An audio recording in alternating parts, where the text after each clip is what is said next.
Welcome to Carting Truth Podcast, a father-daughter duo focusing on sharing revelations through conversations with the Lord. Let's get started with today's episode.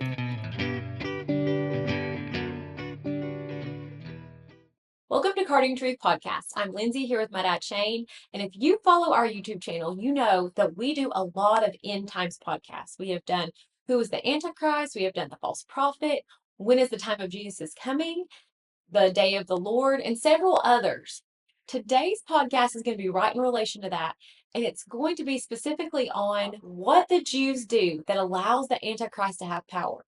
We're also going to be talking about the temple. Is it going to be rebuilt? How long will it take to be rebuilt? It's going to be an exciting episode, and we cannot wait to share with you. Lindsay, in order for Satan to be able to get to the Jews or to be able to hurt them or trap them or come against them in any way, he has to get them to sin. And that goes back all the way back to when it starts. The only way he can get to them is to get them to transgress. The only way that Satan can get to any of us is to get us to transgress, and it opens a door for him to come in and do his stuff. So, some of the examples in the Old Testament, of course, was, when Balaam was trying to curse Israel, and he kept going up there, and the king had paid him to curse Israel, and he kept saying, I can't curse what God's blessed, Basically is what he was saying. Not in those words, but that's basically what it's saying. So then he came up with the idea to get him to go into idolatry. And then he got the upper hand, and there was a lot of destruction that took place in Israel over that. And that's been the theme for Satan all the way down. He has to get them to sin before he has to get any of us to sin before he can get to us. But if he can get us to take the temptation, then he gains the legal right to torment us. So he done that, of course, the carrying away of Babylon. I mean, it's just all through the scripture. Well, in the end time, it works the same way.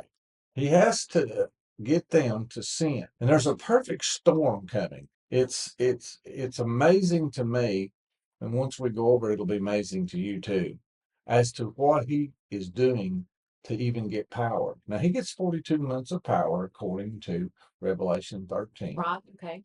He gets 42 months of power over Israel, and how he does that is he has to get Israel to sin. Well, in this particular circumstance, he gets them to sin with something that they used to do that was good. Oh, okay. Yeah, it's got a twist on it, doesn't it? So we're going to read a passage. And the Lord revealed this to me when I read this passage. And I was like, oh, this is the scenario for the end. This is the perfect scenario for the end. And we'll go over that passage and read it. And then I'll explain to you, but you almost have to have the passage to even get anything that I'm talking about to understand it at all. So let's go to Daniel. It's chapter number 8, and it's verse number 12. Okay. We'll read that, and we will pick that apart, and we will see how this end time scenario works out, all right? Okay. Reading from Daniel 8, verse 12. Okay, and it says, while not grammatically correct, I've noticed, and an host was given him against the daily sacrifice by reasons of transgression, and it cast down the truth to the ground, and it practiced and prospered. That was a good old King James version. I was like, Dad, that is. Well, I grew up listening and reading it, and now I'm so ingrained in how it speaks that I still use that version. It's a good version. It is a good version. It's really true. A lot of versions aren't as true to the actual meaning of the original words as it is, but it does get the these, the thous, and all this. And the misspellings and the. Yeah. I said, this is not completely correct, but I'm just going to read it, Right. But no. Okay, so what does it mean? So what does this verse mean? Well, I read this verse, and I was like, what in the world? What it's saying is there has been a transgression that takes place that gives the Antichrist an army to oppose the daily sacrifice. Okay. And that's weird. That is weird. Because in the Old Testament, God commanded them to sacrifice. To sacrifice. That's purification. But you got to remember, this is prophecy. So after Christ came and gave his life and paid for all our sins, as we talked about the last episode, then it would become a bone of contention with God if you try to go back and go back into the sacrificial system as it was in the past. And that's what the whole book of Hebrews is warning them not to do. So this is creating a storm. I get it now. Yeah. So this is going to fly up in the face of God. This is what gives the Antichrist. Because they're not recognizing Jesus. Yeah. They're just like it never happened. Let's go back to the old way. He didn't do what he did. He didn't die on the cross. Like, That's right. we're just going to ignore that and go back to trying to make our way right with God by animal sacrifice. Yes, we're going to try to contact God the way we used to. Not a good idea. Well, it's not. And when you read that passage and it says, because of transgression, what is transgression? Well, the transgression is the daily sacrifice. Now, from Old Testament, that's you start going, what? But from a New Testament perspective, that's a no-no. That's what Hebrews is telling them. Hey, don't go back to the old way, because if you go back to the old way, you're departing from Christ. Right. Right? Mm-hmm. But this passage says, because of transgression, a host was given over. And if you go back in the context of that verse, it's talking about to the little horn to oppose the daily sacrifice. And there's several passages in there where it tells that the Antichrist puts a stop to the daily sacrifice. Right? So, for the interest of our two witness thing, let's go read another passage where it talks about that the Antichrist puts a stop to the daily sacrifice so we can get our two witnesses in. And then we'll discuss this a little bit more, okay? Okay, we're going to be reading from Daniel chapter 11, verse 31. And it says, "An arm shall stand on his part, and they shall pollute the sanctuary of strength, and shall take away the daily sacrifice, and they shall place the abomination that maketh desolate." Okay, and so before you continue, I already have a question. So the Antichrist obviously loves sin. He's going to love sin and drive people away from what the Lord wants. But why does he want them to stop sacrificing if sacrificing is a sin? Okay, well, we'll answer this question before we go on to explaining these two verses. All right. The answer to the question is this: he's got to get in, so he wants them to sacrifice to get in. That's why the Antichrist, who I say is Judas Iscariot, which will come as part of the Islamic movement, will allow them to build their temple. Okay. He wants them to sin. So he will be all for letting them build their temple. Right. Once they start sinning and they get to a certain point, what happens with sin is God pours it into a cup, and once it gets filled, he pours it out on you. You're the one filling it. You're the one pouring the iniquity, and then he pours out. And that's what happened in Egypt when he told Israel, or Moses, he told him, he said, the Amorites' cup of iniquity is not full yet. So he couldn't judge the people who lived in the promised land till their iniquity cup got full. Well, that's what's happening here. So once that cup gets full, it pours it out. Well, once it gets to the point that the Antichrist can overcome Israel, Right. Okay. then he's using it as a triumph. So you tried to sacrifice to your God, and he can't stop you. I'm going to stop your sacrifice. He's using it as he's using it as a point of bragging now. It's just the heart of the devil. Right. Pride is the heart of the devil. So he gets them to sin, and then he flips it on. Right, he flips it on them. Oh, Because he knows he's got them already, right? Mm-hmm. Now he's got to triumph over them. I'll just stop you from doing what you think. See, you're God and King come now, Well, here's the problem. Hebrews tells them not to do it. And both of those passages, one of them says a host was given to him. The other one says arms stood on his part. God gives power allows Satan to have power through the Antichrist because they sin. They bring it on themselves. Mm-hmm. Yeah. So God allows this army of the Antichrist, the host, to come against the daily sacrifice because now it's a transgression. It wasn't a transgression in the Old Testament, but if you start sacrificing now, it's a transgression. We talked about this red heifer and all this stuff that's coming. Yeah. Oh, That's going to be a transgression. yes. But you've got to transgress so much until the cup of iniquity gets full. Because God doesn't rightly judge anybody until he gives them the opportune time to repent. Because he's such a good God. It's so good. Ugh. So that's what's going on with this. And when I sing that verse the first time, I was like, gosh, Lord, what's going on? What's transgression with? The transgression is the daily sacrifice. Mm-hmm. They're wanting to build their temple. They're wanting to go back into Judaism, and it can't do nothing for them. The law can only kill you. Right. Right. Right. And he's warned them in Hebrews not to do that. But that veil is still over their eyes. Yeah. They'll go back into sacrificing, and because they do it, the Antichrist gains power over them. He can't touch Israel until they sin. And he's going to get them to sin by what they think is righteous because they don't know who Christ is. Right. All right. So this host is going to be there. And then after he gets them to that point, he is going to flaunt himself. I'm God. He's going to go. So Paul says he's in 2 Thessalonians chapter 2. He says that the man of sin will go into the temple of God, showing himself that he is God. And I'll put that verse up. Okay. So that's what this perfect storm is.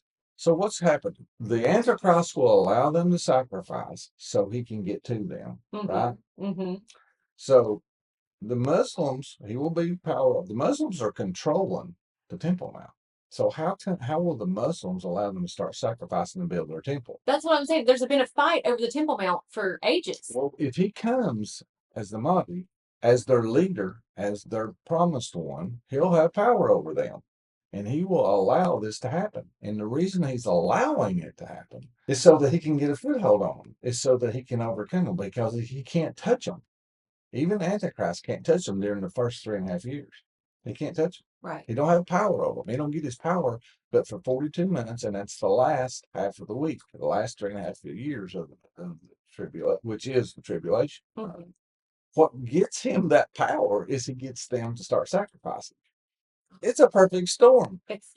He knows he said, like, guys, just trust me on this. We'll let them sacrifice. Well, they will, right? It's going to fill up the cup of iniquity, and then it's going to give him power to come in and to ransack Jerusalem. And that's the only reason he has power to come in. He can't come in till he gets them to sin. Right. And the sin he's going to get them to do is to start sacrificing again. That's why we keep hearing about the red heifers and the temple coming and all that. Yes. And it will be there. Because they're on their way. Yeah. Now, the abomination of desolation, which was spoken of in the chapter 11 verse, right? Mm-hmm. Lots of people say, well, that's Antiochus Epiphanes. They're using their mind again. It's not. If you go back there and look, you'll see where it switches from Antiochus verses to the Antichrist verses. You have to look real close, but it switches. All right. Okay. I'm not going to get into that right now because that would take a long days explanation. Okay. All right. Okay. So, but this means this. Jesus said, when you see the abomination of desolation, he said that in Matthew chapter 24, right? Okay. Antiochus is dead. When Jesus says this, he can't be talking about him. Yeah. And people who say, well, that verse is pointing out Antiochus Epiphanes is not reading Matthew chapter 24 because Antiochus is dead when Jesus makes his comment. So that means it's future. And that abomination of desolation has not happened. It's not happened in the history of Israel where somebody came into the temple, right? Mm-hmm. After Jesus said this, Mm-hmm. all right, and proclaimed that they were God. Well, that happened in AD 70. Nobody did that in AD 70. So, no, it didn't happen. The abomination of desolation has not taken place yet. All right. Okay. And Jesus said, when you see it, run. And that's where we were talking about the 80-year bug, the 80-year thing. Yes. We did that. That's why he said, run. When you see this happen, run. What gives him the power to do that is these two verses. Wow. Cause of transgression. The 80-year bug is the coming of Jesus part 3. Part 3. By the way, if you want to go see that, it's like, wow. And that's what the prime minister called it. He called the 80-year bug. Yeah. Yeah. Okay. It's amazing. Yeah. So that's what's going on here. This is what gives the Antichrist power to have his power during the tribulation for 42 months is they start sacrificing. That's why we're seeing all this red heifer, third temple stuff coming. Yeah. Right. I remember you telling me that as a little girl. Like, Daddy, when Yeah. is Jesus going to come back? And he's like, well, that temple has to get rebuilt. I had no idea what he was talking about, but it just stuck in my mind as when they start rebuilding that temple, then we better get ready, you know. Oh my Yes. gosh, I can't believe we're A alive. lot of people, it's not going to happen. It will happen. It will happen. I'm The supposed to believe it's going to happen. two-state solution will be the agreement that allows them to build their temple. And when they build their temple, the Antichrist will want them to sacrifice. And because they sacrifice, he gets power. It's a perfect storm. Hmm. Both sides will be wanting the same thing. The Antichrist and the Muslim faith and the Jews will both want the same thing for different reasons. That is so crazy. That gets me back to the false prophet episode, I believe it is, where Yeah, the Mahdi and right. right? Yeah. Okay. That's what this is about. Now we're going to jump in since that temple's going to be built. Hmm. And Jesus said it. And when you see the abomination of desolation standing in the holy place, Paul said it. When you see the man of sin saying he's God in the temple of God, all right? Hmm. And also in the book of Revelation, it talks about the two witnesses. Oh, yes. And it talks about, before that, it talks about measure the temple, Right. but don't measure the courthouse, but courtyards, because it's given to the Gentiles, which is telling us there's going to be a shared arrangement. There's going to be a shared arrangement of how to build this. All right. Okay. Now let's look at how long it's going to take them to build them. Now there's a organization called the Temple Institute. Yes. They have everything ready. Yes, they have all the priestly garments. Hmm. They have all the golden utensils, have the menorah, the shewbread table. They have they say you say they have the Ark of the Covenant. They don't come out and say it, but there's been reports that they know where the Ark of the Well, Covenant I've is. heard in the past that they have found the Ark of the Covenant, Yeah, but nobody's talking. yes. So they have, there's a guy named Solomon that tries to go up onto the Temple Mount every year and set the cornerstone. So they've got the huge rocks. Unbelievable. So they were asked one time, and I have tried to find that, and if I can find where that response was, I will post it. Okay. But Yes. I've tried so far, not been able to find it. But I remember hearing it that they said they could get it built between 6 months and a year. Oh, wow. Well, if you had all of the materials Hmm. in place, right? Hmm. And all you had to do is construct it, Hmm. it would take you a lot less time. Well, the Bible shows us just exactly how long it's going to take them to build it. I don't think I read that verse yet. Well, it takes a little ciphering. Okay. Once you look at the verse and you understand what it's saying, Okay. you can back into it and it'll tell you how long it takes for the temple to be built. So you want to do that? Yes. All right. So we'll go to the verse right after we just got through reading chapter 8. Okay. We'll read the next two verses, I think it is, Okay. and we will see how long it will take them to build it. Okay. Okay, so we're going to be back in Daniel chapter 8, verses 13 and 14. Okay, and it says, Then I heard one saint speaking, and another saint said unto the certain saint which spake, How long shall be the vision concerning the daily sacrifice, and the transgression of desolation, to give both the sanctuary and the host to be trodden under foot? And he said unto me, Unto 2,300 days, then shall the sanctuary be cleansed. Okay, so we got to understand. To understand this verse, we got to understand something else. All right. Okay. So we have a 70th week, which is 7 years. All right. Yes.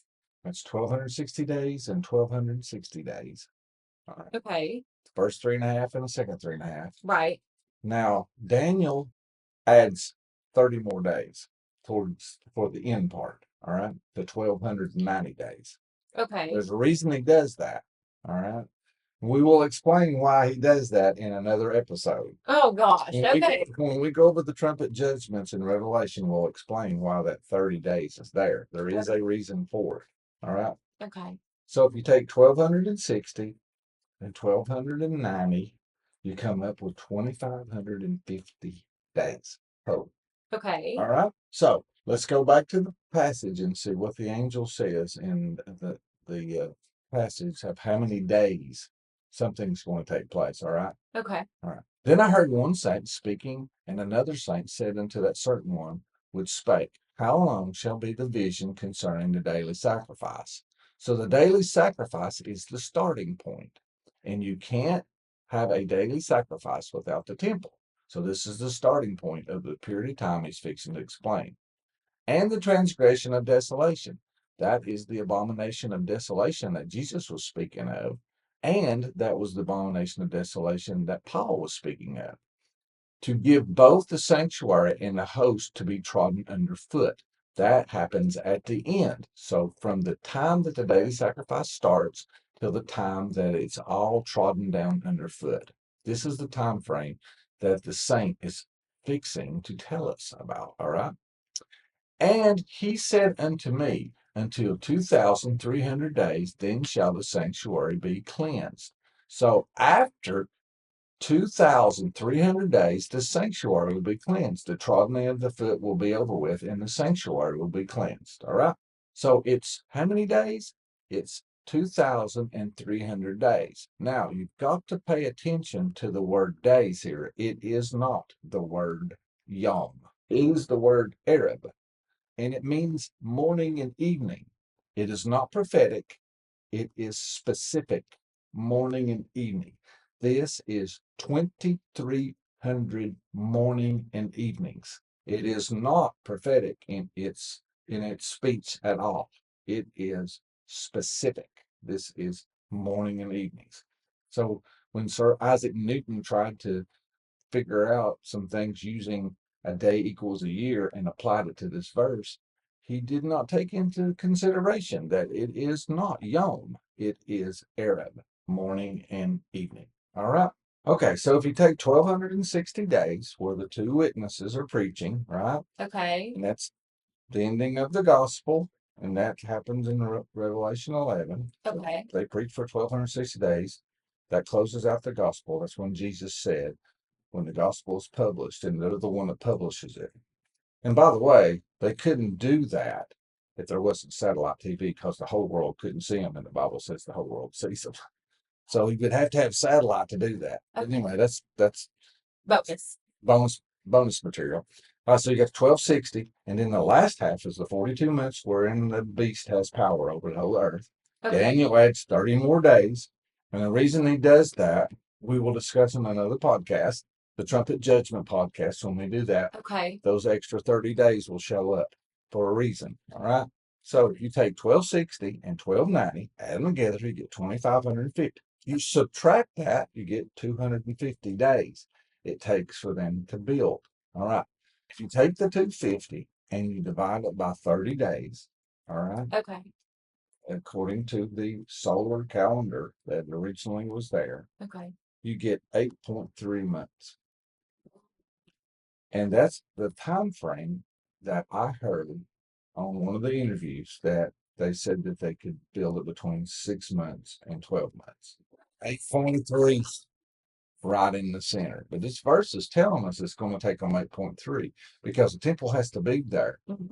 The temple agreement's what's the ability to build the temple is in the agreement. So when that starts, they'll work day and night, probably shifts constantly, all the way trying to get it in. It'll take them 8.3 months. And that Bible verse is telling us that. Oh my goodness. So Wow. I would never 20, guess that from that. 2,300 minus 2,550 Mm-hmm. leaves 250 divided by 30 leaves 8.3 months. It fits right in there. Fits right in perfect. And they've already got everything ready. All they got to do is assemble it. It's all there. They've already got all the materials.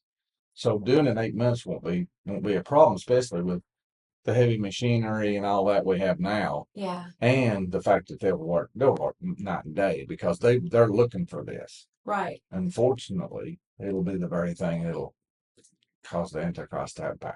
Right. All I have to say is, wow, that's amazing and crazy. And I have never heard the explanation of that verse like that, but it all fits. So I'm thankful that you prayed to get that revelation because that one is like game changing for the end times. If you are enjoying the content and would like to support our ministry, you can do so through Venmo or PayPal.